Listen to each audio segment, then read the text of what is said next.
మోకాళ్ళలో గుజ్జు పెరగాలంటే ఏం చేయాలి? చాలామంది అడిగే ప్రశ్న. అసలు మోకాళ్ళలో గుజ్జు అంటే ఏంటి? అసలు ఆ మోకాళ్ళకు సంబంధించిన సమస్యలు ఎందుకొస్తాయి అనే దాని మీద పూర్తి అవగాహన ఉంటేనే దాని గురించి మీకు అర్థమవుతుంది. ఎందుకంటే ఎక్కడైనా డాక్టర్ దగ్గరికెళ్ళినప్పుడు ఎవరికైనా నాలెడ్జ్ లేకపోతే మోకాళ్ళు నొప్పి అనగానే మీకు గుజ్జు తగ్గిందండి అని చెప్తారు. అలా చెప్పగానే ఓకే.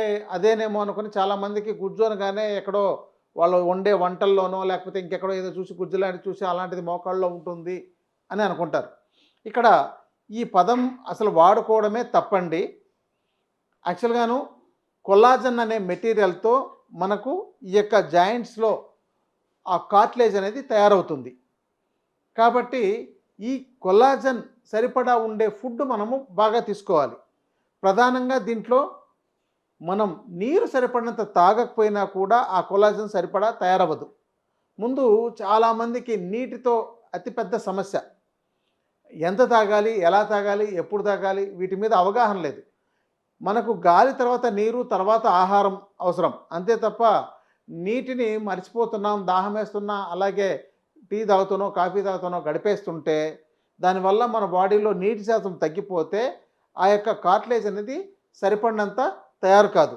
ఇది యవ్వనంలో ఒక 25-30 ఏళ్ల దాకా ఏ సమస్య ఉండదు గానీ, తర్వాత వెయిట్ పెరగడం కానీ, లేకపోతే ఆహార విధానము, జీవన విధానంలో చాలా తేడాలు రావడం, ఆహారం తీసుకునే విధానంలో ఏది పడితే అది వాళ్ళ యొక్క పనుల రీత్యా గానీ, లేకపోతే వాళ్ళ యొక్క వృత్తిరీత్యా గానీ ఒక్కోసారి తిని, ఓసారి తినక ఇలాంటివి చేయడం.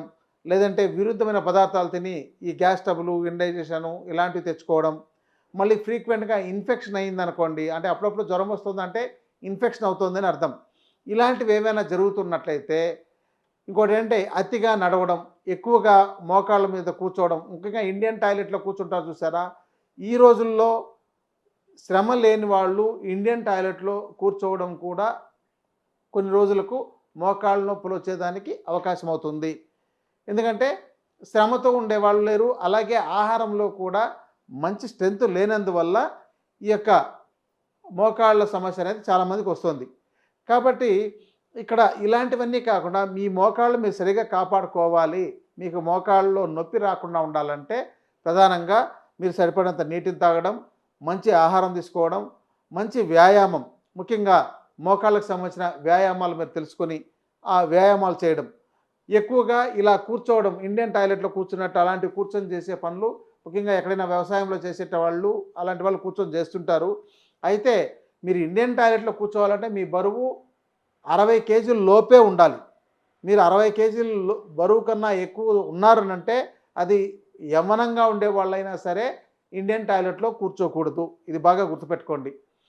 తర్వాత మనం ఇలాంటి సమస్యలు రాకుండా ఉండాలంటే ఈ జాగ్రత్తలు తీసుకోవడంతో పాటు మీరు రకరకాల ఆహార పదార్థాలను తీసుకోవాలి. మనం ఏంటంటే చాలా లిమిటెడ్ ఆహార పదార్థాలను తీసుకుంటున్నాం. ఉదాహరణకు బియ్యము, పప్పులు, కూరగాయలు, ఆకుకూరలు, నాన్ వెజ్ ఇవన్నీ కలిపి 20-30 రకాల ఐటెమ్ చుట్టూనే తిరుగుతుంటున్నారు. మనకు ఆకుకూరలు చాలా రకాలున్నాయి. దుంపలు ఎక్కువగా ఈ మోకాళ్ళలో కొల్లాజన్ తయారవ్వాలనంటే బాగా దుంపలు తీసుకోవాలి. అంటే కందగడ్డ, చామగడ్డలు, ఆలు ఇలాంటివన్నీ కూడా తీసుకోవాలి.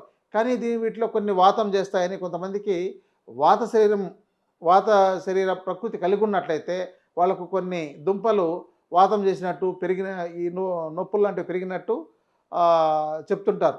అలాంటి వాళ్ళు ఈ కందగడ్డలో కూడా చామగడ్డలో కూడా ఇంకా చాలా వెరైటీలు ఉన్నాయి. ఈ మధ్య ఈ తారు రూట్ అనేసి ఒకటి ఉంది. ఇది ముఖ్యంగా మన ప్రాంతాల్లో పండట్లేదు. తెలుగు రాష్ట్రాల్లో అయితే పండట్లేదు కానీ ముఖ్యంగా ఈ అస్సాం కానీ, మేఘాలయ కానీ అలాంటి ఏరియాల్లో ఎక్కువగా వాటిని వాడుతుంటారు. వాటితో మంచి కొల్లాజన్ తయారయ్యే అవకాశాలు ఉన్నాయి. ఈ మోకాళ్ళలో స్ట్రెంత్ రావడానికి చాలా బాగా పనిచేస్తుందన్నమాట. సో అలాంటి వాటిని ఎక్కువగా దుంపలు ఉండే వాటిని ఈ ఈ ఈ యొక్క మోకాళ్ళలో కార్టిలేజ్ మనకు బాగుండాలంటే తీసుకోవాలి. కానీ ప్రాబ్లం వచ్చిన తర్వాత కాదు ఇది. ప్రాబ్లం రాకమునుపు అంటే యవ్వనంగా ఉండేటప్పుడే ఇలాంటివి తీసుకోవాలి తప్ప ఇప్పుడు నాకు బాగా మోకాళ్ళ నొప్పులు ఉన్నాయండి, ఇప్పుడు నేను దుంపలు తీసుకుంటే నాకు అరిగిపిండి తయారవుతుందంటే కాదు. ఇక మీ ఎక్స్‌రే చూస్తే తప్ప మీకు లోపల ఎలా ఉంది చెప్పడానికి అవ్వదు. కొందరికి డీజనరేటివ్ ఆర్థరైటిస్ ఉంటుంది, కొందరికి ఆస్టియోఆర్థరైటిస్ ఉంటుంది, కొందరికి ఆస్టియోఫైట్స్ అని ఆ బోన్ డిఫార్మిటీ అంటే ఒక రకంగా కాకుండా ఇంకో విధంగా డెవలప్ అయి ఉంటుందన్నమాట. అంటే ఓ పక్కకు పెరిగిపోవడం, అవసరమైన చోట పెరిగి ఉండకపోవడం, లేదంటే అక్కడ గుచ్చుకున్నట్లు ఆ బోన్ ఇలా పొడవుగా పెరిగిపోవడం, అలాంటి ఇలా మధ్యలో ఇలా ఉన్నప్పుడు ఈ మధ్యలో ఉండే బోన్ బాగా పొడవుగా పెరిగి పై ఎముకకు కింది మన తొడ ఎముకకు కింది కాలు ఎముకకు మధ్యలో పెరిగిపోతే వాటి మధ్య అది గుచ్చుకుంటున్నప్పుడు చాలామందికి నొప్పి వస్తుంటుంది. కొంతమంది చాలామందిని చూస్తే ఎప్పుడో ఒకసారి కింద పడి యాక్సిడెంట్లు అయ్యి కాలు విరగడమో లేకపోతే ఎక్కడో చిన్న సమస్య అవ్వడం, మజిల్లో డ్యామేజ్ అవ్వడం, లిగమెంట్స్ టేర్ అవ్వడం ఇలాంటివి చాలామందికి ఉంటున్నాయి. వీళ్ళలో ఈ నొప్పి కామన్గా ఉంటుంది. కాబట్టి ఈ ప్రమాదాలు జరగకుండా జాగ్రత్త పడాలి. రెండోది, మీరు స్పోర్ట్స్ లాంటి వాళ్ళు ఆడేవాళ్ళు ఉన్నట్లయితే దానికి తగిన నిపుణుల దగ్గర ఆ యొక్క కాళ్ళు స్ట్రెంత్గా ఉండడానికి కావలసిన ఎక్సర్సైజులు, అలాగే తైలమర్దన, ప్రధానంగా చిన్నప్పటి నుంచి తైలమర్దన అనేది అలవాటైతే అసలు ఈ నొప్పులు రాకుండా కాపాడుకోవచ్చు. ఈ అలవాటు ఎవరూ చేసుకోవట్లేదు. ఇప్పటికి కూడా ఎవరైనా రోజు ఆయిల్ రాసుకోండి అని చెప్తే కనీసం వారానికి ఒక్కసారైనా మీరు ఆయిల్ పెట్టి మర్దన చేసుకొని స్నానం చేయండి అని చెప్తే ఎవరూ చేయట్లేదు. ఎందుకంటే బట్టలు పాడవుతాయి, ఇంట్లో బాత్రూములు పాడవుతాయి, లేకపోతే ఇలాంటి అభిప్రాయాలు ఉంటున్నాయి. కాబట్టి ఆరోగ్యాన్ని కాపాడుకోవాలంటే మనం అందంగా ఇల్లుతో పెట్టుకున్నంత మాత్రాన ఆ అందం పోతుందని మనం చేయకుండా పోతే తర్వాత మనకు మన శరీరం అందవిహీనంగా తయారైపోతుంది. లేకపోతే ఇలాంటి రోగాలతో ఉన్నప్పుడు నడక సమస్య, భవిష్యత్తులో రకరకాల సమస్యలు ఎదుర్కోవాల్సి వస్తుంది. ఇక ఎక్కువగా ఆహారంలో నేను చెప్పే విషయాలు ఏంటంటే దుంపలు లాంటివి తీసుకోవడం, ఆకుకూరలు తీసుకోవడం, కూరగాయలు తీసుకోవడం, పళ్ళు తీసుకోవడం, రొటీన్గా ఒకే రకమైన ఆహార పదార్థాలు వాడకుండా మీరు కనీసం మీ రిపీట్ అయ్యే ఆహారం నెలకొకసారి ఉండాలి. అంటే కనీసం మీరు ఓ 30 రోజులకు తర్వాతే మళ్ళీ అలాంటిది వాడాలి. అంటే ఈసారి ఈరోజు వంకాయలు వాడారంటే మీరు మళ్ళీ 30 రోజుల తర్వాత వాడండి. మళ్ళీ ఎల్లుండికే రేపు బెండకాయ తీసుకున్నారు, ఎల్లుండి దొండకాయ తీసుకున్నారు, తర్వాత నాన్ వెజ్ తీసుకున్నారు, తర్వాత మళ్ళీ వంకాయకు వచ్చేస్తున్నారు. ఇలా కాకుండా చాలా రకాల పదార్థాలు ఉన్నాయి. గింజ ధాన్యాలు మనకు చాలా ముఖ్యం ఇక్కడ. దుంపలు, గింజ ధాన్యాలు ఈ యొక్క నొప్పులను తగ్గించడంలో కానీ, మన యొక్క మోకాళ్ళు స్ట్రాంగ్ అవడంలో కానీ చాలా బాగా పనిచేస్తాయి. ఇక చివరిగా చెప్పే విషయం ఏంటంటే, మీకు ఇప్పటికే మోకాళ్ళ నొప్పులు వచ్చినాయండి, చాలా ఇబ్బంది పడుతున్నారు అని అంటే తప్పనిసరిగా వైద్యుల పర్యవేక్షణలో చికిత్స తీసుకోవాల్సిందే తప్ప మీరు సొంతంగా చిన్న చిన్న ప్రయోగాలు చేసినంత మాత్రాన అవి తాత్కాలిక ఉపశమనాన్ని ఇస్తాయి. ఇక తీవ్రమైన స్థాయిలో అయితే సర్జరీ కూడా అవసరమవుతోంది. చాలామందికి మోకాళ్ళలో పూర్తిగా రెండు పై తొడ ఎముక, కింద ఎముక రెండు దగ్గరగా వచ్చేసినట్టు, చాలా అతుకుపోయినట్టు తయారైపోయిండే వాళ్ళు కూడా చాలామందిని చూస్తున్నాం. అంటే మీకు అర్థమయ్యే భాషలో చెప్పాలంటే ఇక డీజనరేషను, ఆస్టియోఆర్థరైటిస్, ఆస్టియోపోరోసిస్ ఇలాంటివి వచ్చినాయంటే కొంతమందికి ఈ భాషలు అర్థం కాకపోవచ్చు, ఎడ్యుకేటెడ్గా ఉండే వాళ్ళకి అర్థమవుతుంది. సో వీటిని వైద్యుల పర్యవేక్షణలో చేయించుకోవాల్సిందే.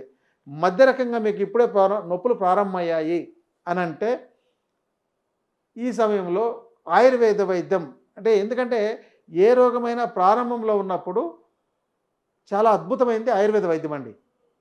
కానీ అందరూ చివరికి ఆయుర్వేద వైద్యానికి వస్తున్నారు. ఈ ముందే గనక జాగ్రత్త పడితే ఆయుర్వేదంలో పంచకర్మ చికిత్సలని ఉన్నాయి. అంటే తైలంతో అక్కడ చికిత్స చేయడం, వస్తి చికిత్సలను చేయడం, ఇంకా శోధన కర్మలు, శమన కర్మలు అని ఇలాంటివి వైద్యుల పర్యవేక్షణలో తీసుకోవాలి. అంటే మీకు మీరు స్వయంగా చేసుకునేవి కావు. ఒకవేళ మీరు ఏదైనా స్వయంగా చేసుకోవాలనుకుంటే ఒక ఆయుర్వేద వైద్యుల దగ్గర నేను ఎక్కువ డబ్బు ఖర్చు పెట్టలేనండి, కాబట్టి నేను ఇంట్లో ఏదైనా తయారు చేసుకునేవి నాకు ఇలా ఇవ్వండి, చెప్పండి అని అంటే మీ శరీర ప్రకృతిని అనుసరించి చాలా రకాలు, ఎందుకంటే చాలా రకాల వైద్య విధానాలు ఉన్నాయి, చాలా రకాల ఫార్ములాలు ఉన్నాయి, చాలా రకాల మూలికలు ఉన్నాయి.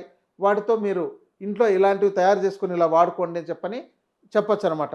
అంటే చివరికి ఒక ఎగ్జాంపుల్, ఒక నిర్గుండి అంటే మనకు నిర్గుండి పత్రం అని మనకు మామూలుగా దొరుకుతుంది. ఇది గ్రామీణ ప్రాంతాల్లో దాన్ని రకరకాల పేర్లతో పిలుస్తారు. ఆ నిర్గుండి పత్రం యొక్క కషాయాన్ని కానీ లేకపోతే ఆ ఆకుని కొంచెం శొంఠి పొడితో వేసి బాగా నూరి పేస్ట్ లాగా చేసి ఒక లేపనంగా వేసినా కూడా కొంతవరకు ఉపశమనాన్ని ఇస్తుంది. ఇవన్నీ తాత్కాలిక ఉపశమనాలే. కానీ ఇవన్నీ కూడా మీరు తాత్కాలికంగా మీరు ఖర్చు పెట్టుకోలేనప్పుడు ఈ ఆరోగ్యానికి సంబంధించి దృష్టి పెట్టుకొని రోజు ఇలాంటివి చేసుకోవడంతో మీరు ఉపశమనంతో ఆరోగ్యకరంగా జీవించవచ్చు. లేదంటే నాకు అంత చేసుకునే సమయం లేదు అన్నప్పుడు తప్పనిసరిగా వైద్యుల పర్యవేక్షణలో మీరు చికిత్స తీసుకోవాల్సిందే.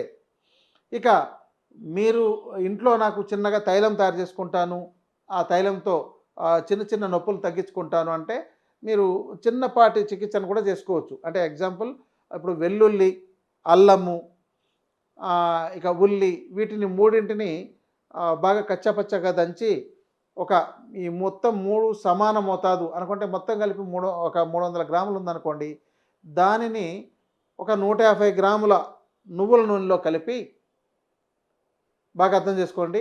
నువ్వుల నూనెలో ఈ 300 గ్రాములను కలిపేసి ఇంకొక 150 గ్రాములు తైలం, ఆ తైలంలోకే నీళ్లు పోసి మరిగించి ఆ నీరంతా ఆవిరైపోయిన తర్వాత తైలం మాత్రమే మిగులుతుంది. అలాంటప్పుడు దాన్ని మీరు తీసి వడబోసుకొని దాంతో కొంచెం పచ్చకర్పూరం కానీ లేకపోతే ముద్ద కర్పూరం కానీ కలిపేసినట్లయితే మీకు మంచి సువాసన ఉంటుంది. కర్పూరం కూడా నొప్పిని తగ్గించే గుణం ఉంటుంది. ఇంకా మీరు కలుపుకున్నట్లంటే మెంతాల్, తైమాలని కూడా దొరుకుతాయి. అంటే పుదీనా పువ్వు, వాము పువ్వు అని ఇలాంటివి కూడా దొరుకుతాయి. వీటిని దాంతో కొంత కొంత మోతాదులో కలుపుకొని మీరు డబ్బాలో పెట్టుకొని రోజు రాత్రి పడుకునేటప్పుడు మద్దం చేసుకోవచ్చు అనమాట. అలా చేసుకుంటే ఉపశమనం జరుగుతుంది. ఇంకా లోపలికి వాడే మందులకైతే తప్పనిసరిగా మీరు వైద్యుల పర్యవేక్షణలో తీసుకోండి. ఇక ఆకుకూరల్లో ఎక్కువగా మనకు నొప్పులు తగ్గించే గుణాలు ఉంటాయి. ముఖ్యంగా మునగాకు చాలా బాగా పనిచేస్తుంది. ఇంకా చింత ఆకుని వేపుడు చేసి దాన్ని ఒక గుడ్డలో ఒక మూట కట్టి కాపడం పెట్టుకున్నట్లయితే దాంతో కూడా నొప్పి తగ్గుతుంది. ఇలా నొప్పులు మీరు రకరకాల పద్ధతులతో చికిత్సా విధానాలతో మీరు తాత్కాలికంగా ఉపశమనాన్ని పొందొచ్చు.